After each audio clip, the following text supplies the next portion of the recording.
Safi balozi, hujambo? Karibu katika kipindi cha hasili yetu. Leo ikiwa ni tarehe ine mwezi tarehe ngapi? Tarehe 11 mwezi wa ine mwaka wa 2026. Karibu, ni Jumatatu njema sana. Jana Mwenyezi Mungu ametubariki tu na mvua tele.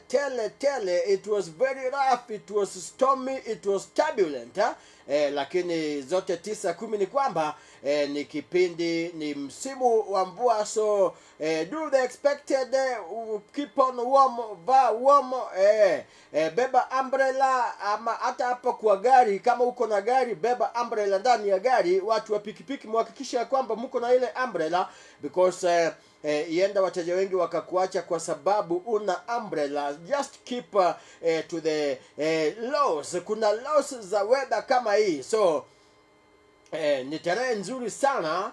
Watoto wako nyumbani pia uhakikisha kwamba watoto wako sawa katika mikakati yao ya kubaki pale nyumbani, either with their bigger brothers and sisters, with the house attendants pale ama house managers. Make sure everything with the kids is okay, kwa sababu mara nyingi ya kwamba unakuta ya kwamba the rains become so rough kiasi kile unakuta ya kwamba mafuriko ni mengi, na ienda ikawa not good news to kids wenye wanacheza katika hizo mipangilio kama hizo. Nakuru haikuwa na mambo ya radi hapo initially, but of late it is very common. So watu wenye wanadadisi hizi mipango, the geologist wenye umesoma mambo ya hali ya anga, hebu tuambie Nakuru what is happening, kwa sababu hata maeneo yenye naishi siku mbili hatujakuwa na stima, kwa sababu umekuta ya kwamba radi ilipiga transformer hivi majuzi pa.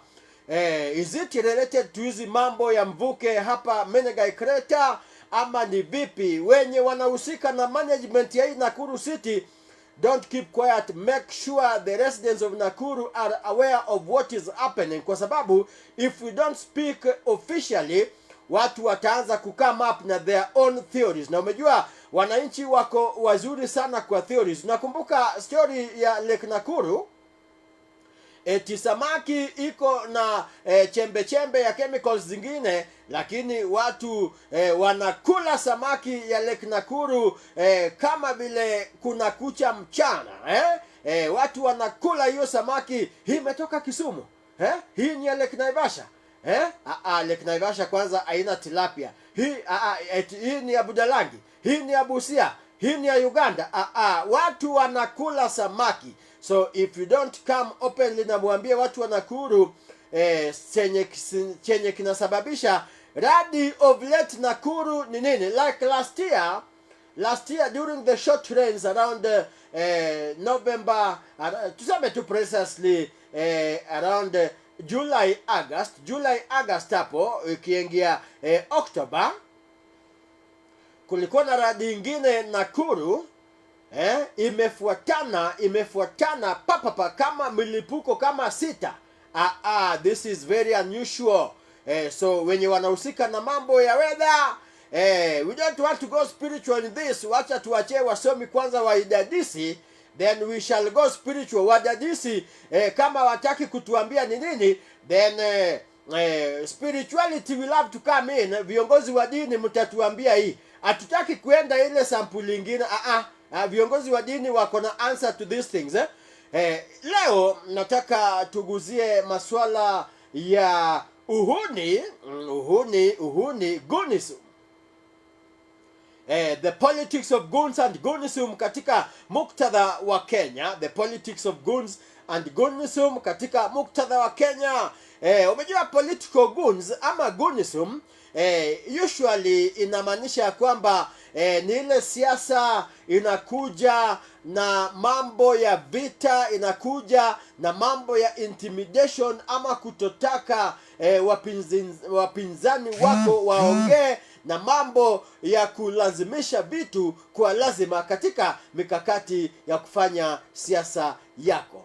Hii si mambo ya academic formality ama hatuwezi pea connotation ya kwamba ni formal academic term, hapana. Lakini inatumika kwa wingi sana katika mikakati kama hii, in a political debate, in a political program, ama in a political perspective, especially in countries ama mataifa yenye unakuta ya kwamba uchaguzi ama uchaguzi zao ama siasa yao ya kidemokrasia kwa njia moja ama nyingine huwa inakuwa physically confrontational, yani they interact physically instead of kuongea orally vile naongea hivi na wewe msikilizaji, mtazamaji, how they go physical in their talking on in their communication politically. So goonism ni nini? Goonism ni uhuni. Inamaanisha nini kisiasa? Inamaanisha kwamba vijana ama watu wenye wako na misuli. Ukienda kule kwetu West Africa we call them mature boys, mature boys yenye unakuta ya kwamba makalio yake iko ndani na kifua iko nje, yani the chest is out, but let me use this term, makalio yake, kwa sababu watu wananiona, watu wengi yani huku nyuma mahali pa kukaa kwa kiti iko ndani, ameinua chuma kiasi kile yeye kifua imekaa kama watermelon, na tumbo iko ndani, makalio pia iko ndani. Hired muscles, organs used by politicians or parties. Hawa ni nguvu. Unaona mara nyingi wanahang katika gari ya wanasiasa upande na upande hii, my friend. Hawa wanatumika kwa kuintimidate voters. Wanaambia voters by appearing to voters, wale walemavu, wamama, wazee wa umri ya kiasi, wana intimidate opponents, voters na journalists. Sisi waandishi wa habari huwa hatuachwi nyuma. Mara nyingi hata during the Gen Z demonstrations waandishi wa habari wetu wengi waliumia tu wakikava stories. Goonism inatumika pia kuharibu rallies. Goonism huwa inatokelezea mambo mingi sana hufanya goonism itokelezee na itumike katika jamii, hasa katika sampuli ya Kenya nitaeleza hapo chini, ili siasa fulani iendelezwa. Siasa gani? Wakati institutions ziko weak, when police iko weak, when courts or electoral bodies lack independence, violence goes unchecked. So why use guns? Hata kwa security ya magavana, ya wa MPs, ya wanasiasa tajika, kwa nini utumie guns kama taasisi ya utumishi kwa wote? Iko thabiti, iko sawa, they are on top of the job. Why use guns? Why hire mature men wenye vifua kuhang kwa gari ya wanasiasa na ako na polisi hapo kwa gari yake assigned to him by the state? Why again add your vijana wa vifua kilo 50 katika entourage yako ama itinerary yako kama taasisi yetu si weak? So wadadisi kama mimi tuta conclude then, when the institutions are weak kama polisi, basi guns will come in. If the courts are weak, guns will come in. Kama taasisi zetu, electoral bodies, aziko na uhuru wao, guns will come in. Na violence inaenda unchecked. Why? So siasa kama hii ndio inafanya guns wana thrive, kwa sababu taasisi sio thabiti. Wakati kuna kitu inaitwa high stake politics. Kwa nini siasa inakuwa high stake? Na siasa na kuuza sera zako. Mimi Ojimbi niuze sera zangu kwa wananchi wa Nakuru, wachukue wasichukue, life goes on, because kuna watu wametuambia katika nyimbo fulani, every day a new baby is born. If winning office means access to major wealth or power, then actors may resort to violence ama force, kwa sababu the winner takes it all. So msipojipanga muichukue, basi mtaumia. So kama kuna equality na equity in distribution of resources, hatutaona hizi stories za goons ama goonism. So high stake politics inafanya goons na goonism izidi katika jamii. Youth unemployment, kijana mwenye ako na kazi, amefanya kosi yake ya certificate, diploma, degree yake katika chuo, amefuzu na amepata employment, amefandiwa, amebuni kazi yake, hana hii nafasi ya kwenda katika nini? Katika uhuni na wahuni. Idle youth people may be recruited into political gangs. Na ndio ukweli ya mambo. Kijana mwenye ako na kazi yake hawezi patikana katika nafasi hizi ya goons and goonism. Patronage systems, politicians reward loyal enforcers with money, protection or jobs. So pepeta tukiendaga, pepeta twanga pepeta. Hatutaki mambo kama hiyo katika siasa yetu ya Jamhuri ya Kenya. Ethnic or identity tensions, hii mambo ya siasa ya jamii, viongozi wana mobilize wenye wana support vikundi fulani yenye inaweza escalate kwa mambo ya violence katika muktadha huo. Katika goonism katika nafasi yake katika demokrasia ni kwamba goonism kwa mara nyingi nakuna ya kwamba imekuwa na serious consequences katika jamii. Ya kwanza unakuta ya kwamba imefanya ile mambo ya free and fair elections haikuagi. Mara nyingi unakuta ya kwamba boxes zimepigwa teke, hizo ballot boxes, wapiga kura wamepigwa nyaunyo, wametoroka mbio, daraja imebomolewa, uwanja wa kupiga kura imetupwa tu machafu, garbage. So vitu kama hizi nafanya inaerode free and fair elections. People vote out of fear or don't vote at all kwa sababu ya goonism. So inaerode our democracy yenye sisi kama Wakenya tumelipigania kwa muda mingi sana. Nyingine balozi, mtazamaji, msikilizaji, ni kwamba ina erode ile the rule of the law. Sisi ni taifa yenye tunaongozwa na sheria. So wakati tunawacha goons wanapiga mpaka elected senator in a mall, in a city, not in an urban center, in a big city, hapana. Where is the rule of law? Hawa goons wametiwa nguvuni. We want to see them processed na wapelekwe kotini. Kisumu kuna high court, waapie hapo, ama magistrate courts. Courts ziko. Maguns wenye wanatumika Nairobi, Mombasa, Nakuru hapa kwetu, Kisumu, Kisii, Nyeri,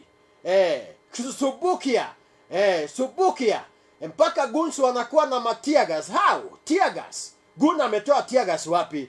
So ina undermine the rule of law. So violence become normalized. Eti kwamba ni kitu normal.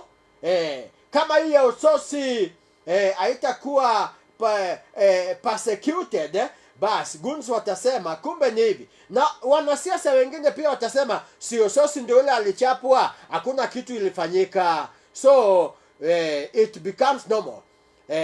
Na watu damu itamwagwa na si nzuri. Viongozi wa dini, where are you? Why are you not speaking? National Cohesion and Integration Commission, why are you not speaking? Hii pia ni issue ya Ethics and Anti-Corruption Commission, why are you quiet? Kenya Police, mtoe statement kwa hii kitu. Arrest people, prosecute, watu wapia in koti, hata kama ni nani. nobody is above the law, na the law of Kenya is the constitution of Kenya, na kuna very many acts of parliament yenye imebuniwa ya kushughulikia mambo kadhaa katika taifa jamani. Kwa sababu hii goonism pia itafanya public trust katika leadership iwe weak. Leadership wenye mnaongoza sahi, if amuta persecute watu, ita weaken public trust in leadership yenye iko, can escalate into broader conflict or instability as we head into elections next year 2027 jamani. Mambo kama hii tusiyaone kabisa kabisa kabisa. Katika ulimwengu huu wa Mungu kuna zile tunaita the real world patterns, katika hii mambo ya goonism, while specifics differ by country or country to country, goonism has been observed in election and elected violence in part of Africa.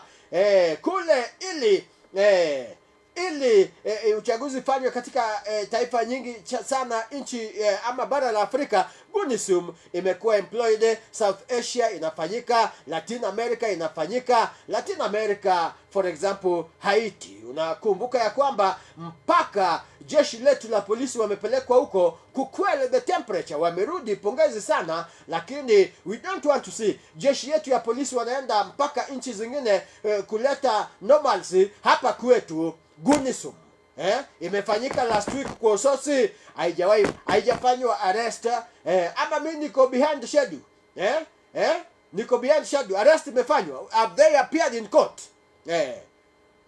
Political enforcers tied to parties in urban areas, hii vitu ya kwamba vijana, hiyo kifua yako haiwezi tibu pneumonia, so hiyo kifua yako siende ilime shamba ya mchele huko Kano Plains, watu wakule. Hiyo kifua yako tumia kuleta population iwe kubwa kwa familia yenu. Unasumbua watu na kifua na una mtoto, ama uko na nisiongee ama niongee, uko na mtoto mmoja, a lot of time una spend wewe. Hii wasichana wanasumbua watu kwa street, wasichana wenye wana mabwana hoa hao. We want kids from you. Sio hiyo kifua unatumia kupiga nayo waheshimiwa. Na mheshimiwa mwenye unatumia guns kupiga mheshimiwa mwenzako, you are weak and you are weak indeed. You are very weak. You are weak and weak indeed. Kutumia militias na vijana kucontrol neighborhoods. Eti Kivumbini haiendeki mahali fulani, eti Kaptembwa watu hawezi enda, eti London huko Hilton watu hawezi enda, eti White House watu wasiende, eti Mzee Wanyama watu wasiende, huko Pipeline watu wasiende. Who told you eti watu wasiende Freehold, Bondeni, eti kuna militia wana control estate?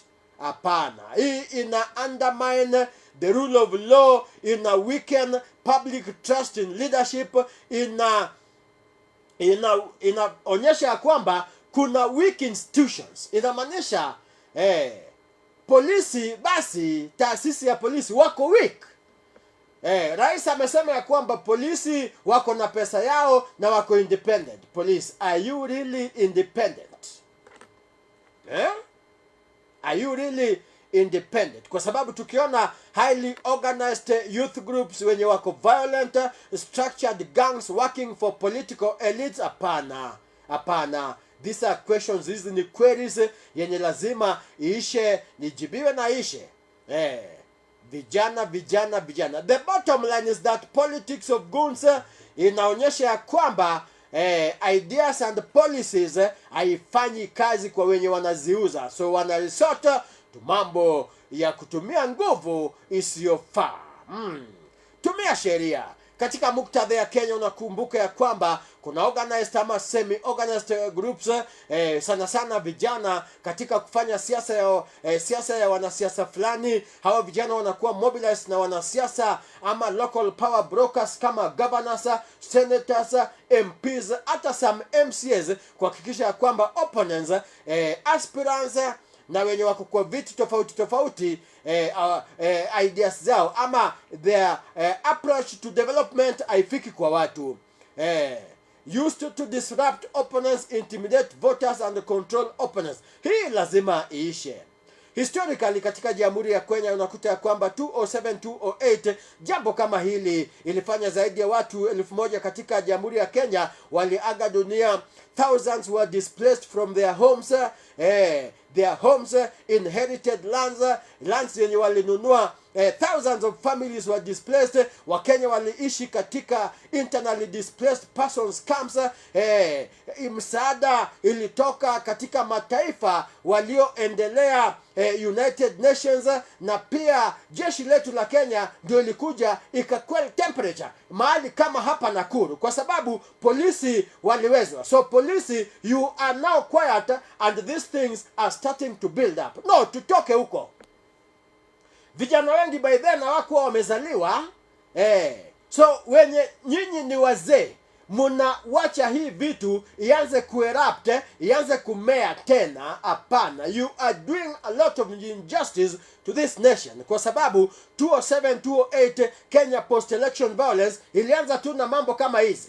Eti wanasiasa fulani wasifanye siasa mahali fulani, wanasiasa fulani wasifanye siasa mahali fulani, wanasiasa fulani wameshinda uchaguzi hawapewi haki yao, wanasiasa fulani wameshinda nomination ya chama chao hawapewi. So kwa sababu certificates ya chama inauzwa, kwani vyama ni ya watu wenyewe ama vyama ni vehicles for democracy. So tuamuke kutoka kwa usingizi, we are sleeping. Na social media iko hapa, kuna real time information sharing. So we kama una organize goonism, ujue ya kwamba wananchi wako naye at their fingertips. So tenda yale mazuri, kwa sababu tunaambia kwamba kizuri chajiuza, kibaya chajitembeza. So tusitembeze kibaya kama hiki, kizuri kijiuze. After the disputed elections, Mwai Kibaki na Raila Odinga wafuasi yao walipigana. So sahii tunakumbuka ya kwamba kuna united opposition na kuna the ruling broad-based government. Ebu to tolerate each other.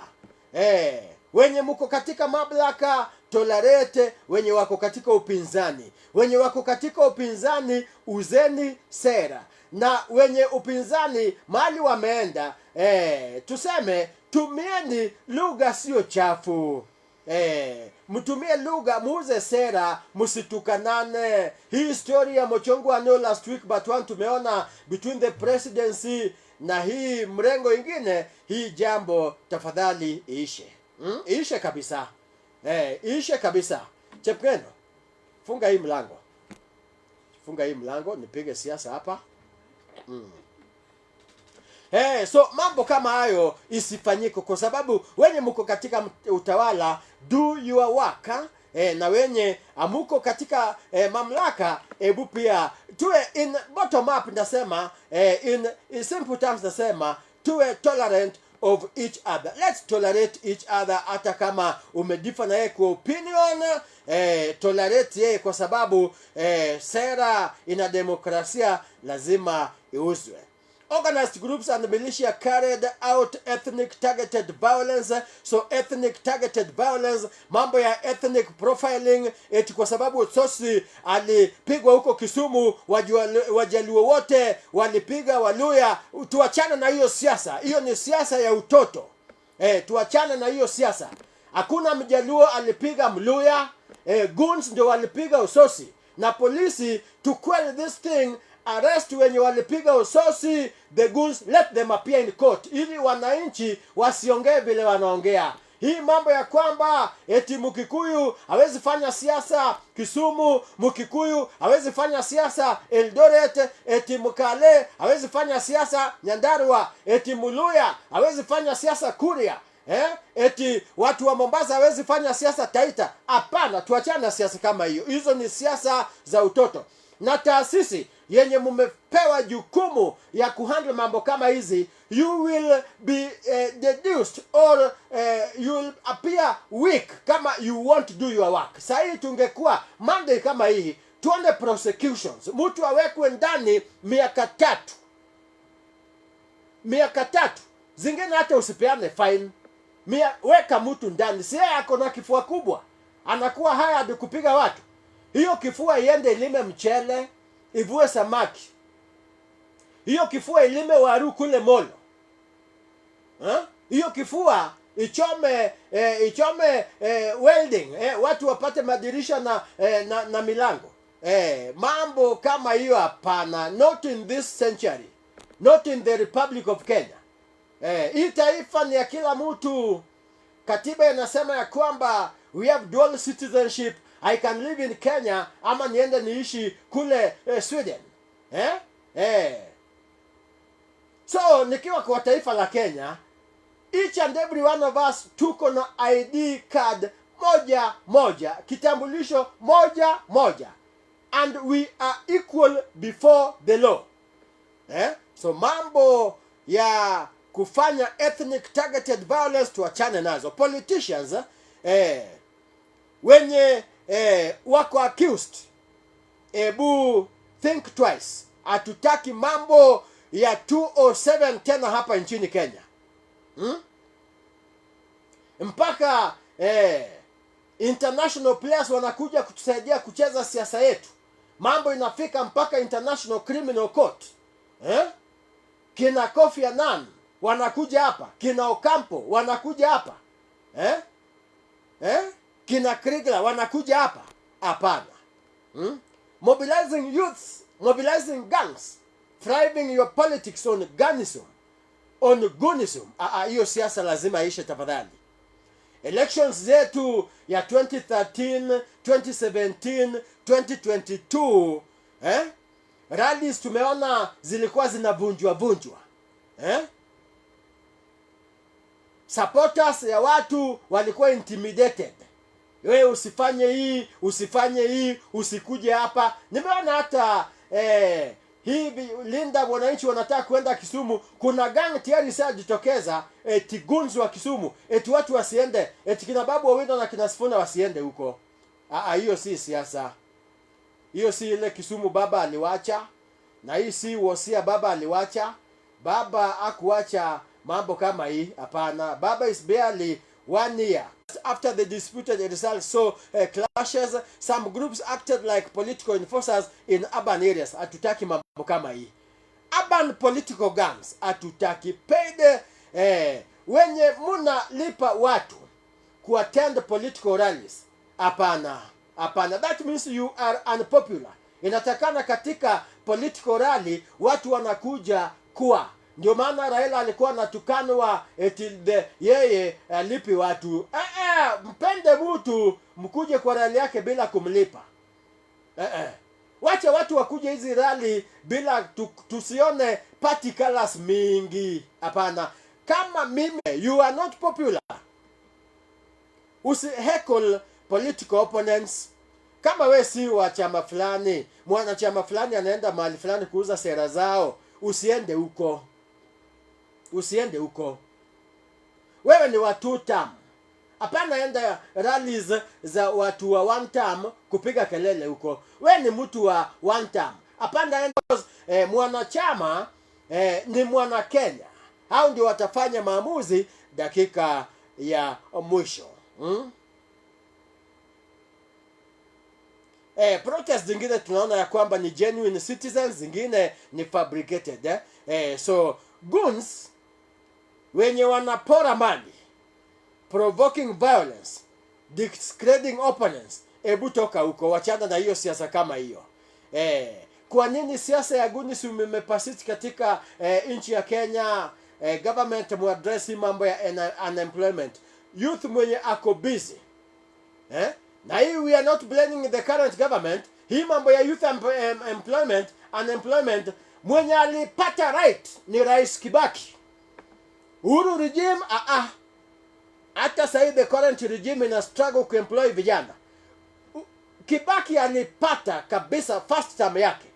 Second term Uhuru regime Ruto regime ina struggle pia na hii mambo ya kuabsorb vijana kwa employment. So zote 9-10 ni kwamba youth unemployment makes recruitment easy into goonism, patronage network, loyalty is rewarded informally, weak accountability, few consequences for political violence. Kama wenye wana cause mayhem kwa siasa wangekuwa siasa violence, na pia leo by Wednesday mwanasiasa ako kizimbani, wangekuwa wameogopa. Ethnicized politics, leaders mobilizing strong group identities. Tuachane na siasa kama hiyo, ndio inafanya goonism inazidi katika ya Kenya. Winner takes it all perspective. Hii mambo ya losing power feels too costly. Wacha tu share power. Let's share power. Ndio maana Rais Ruto amekuja na broad based government. Ndio maana kina Uburu wako katika serikali, kina Junet Mohamed wako kwa serikali, na baba alikuwa ana embrace hii ili taifa ipumue. Hebu tusipeleke taifa mahali baba Raila Odinga alitoa siasa ya Kenya. Alitoa siasa ya Kenya kwa mambo ya fujo na vita. Hebu tusirudishe siasa ya Kenya kwa huko. Hebu hii resources ya Kenya, hii 85% inabaki kule kwa national government, hebu iwe distributed vizuri, jenge barabara kila mahali Kenya, employment siwe one sided, to employ watu kama ni jeshi, kama ni polisi, watu wapewe equal opportunity. Kuemploy teachers, isiwe eti kabila 3 Kenya ndio wako katika jobs. Eti kabila 4 Kenya ndio wako katika public service. Eti kisemekana public servants ama civil servants katika Kenya wanatoka jamii gani? Wakikuyu mbele, Wakale number 2, Wajaluo number 3, Waluya number 3 wametai na Wajaluo, Wakamba number 5, Wakisi number 5. Hapana. Wacha tuone Waoria pia wamejaa sana katika public service. Tuone Waturkana wamejaa public service. Waturkana, Mijikenda, Ogiek, Wakuria, the Suba, watu wale minorities na the vulnerable groups kama the people living with disabilities, tuwaone wako wengi hapo. Ndio tuseme ya kwamba kuna kweli equality na equity katika siasa zetu. Tukifanya hivyo, basi taifa la Kenya linazidi kuwa na nguvu sana. Kwa sababu hii mambo ya gunza eti na signal strength ya mtu, eti tuna control ground gani? Na unapea watu shilingi 1,000 wakuje rally yako, ground gani una control? You are weak. Mambo ya kusuppress wenye hawasupport ideas zako kisiasa, hapana. Mambo ya kuprovoke chaos. Kenya iko tulivu bwana.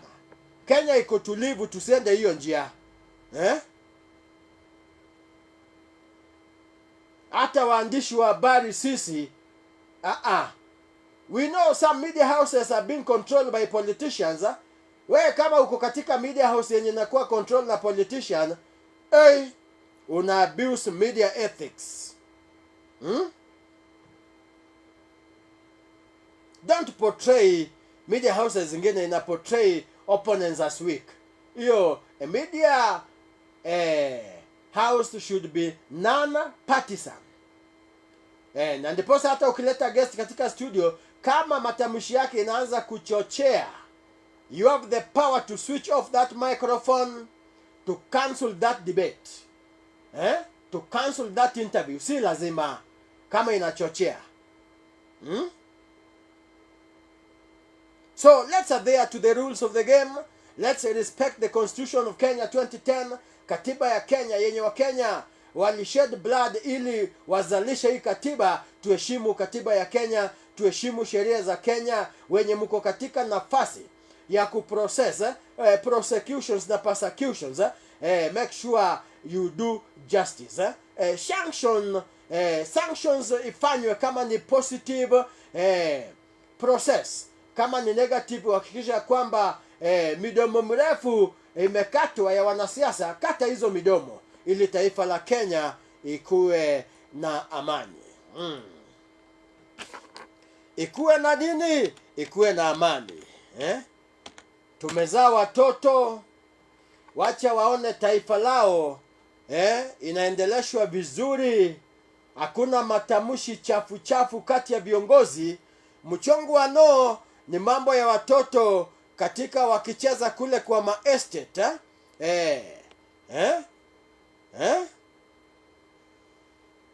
Mchongo wa no eti mchongo wa no kwa mdomo ya wanasiasa. Let's be ashamed of some things.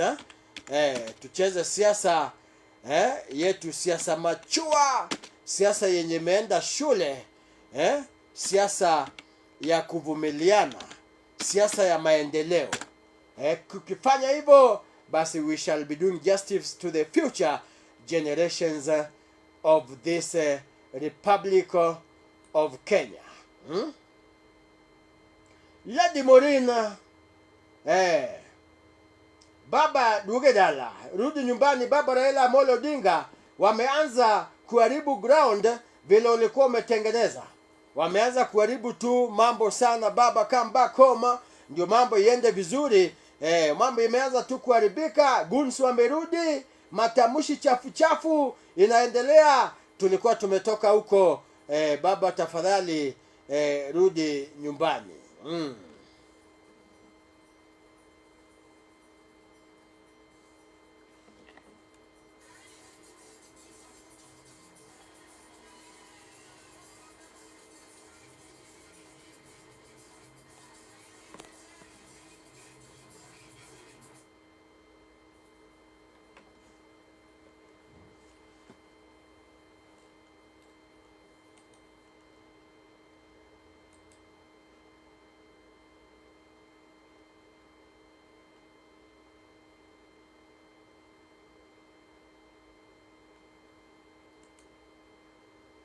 Wacha tusamehewe jamani, kama umekosea, wacha Mwenyezi Mungu atusamehe kama wa Kenya. Wewe mwenye umekosea mwenzako,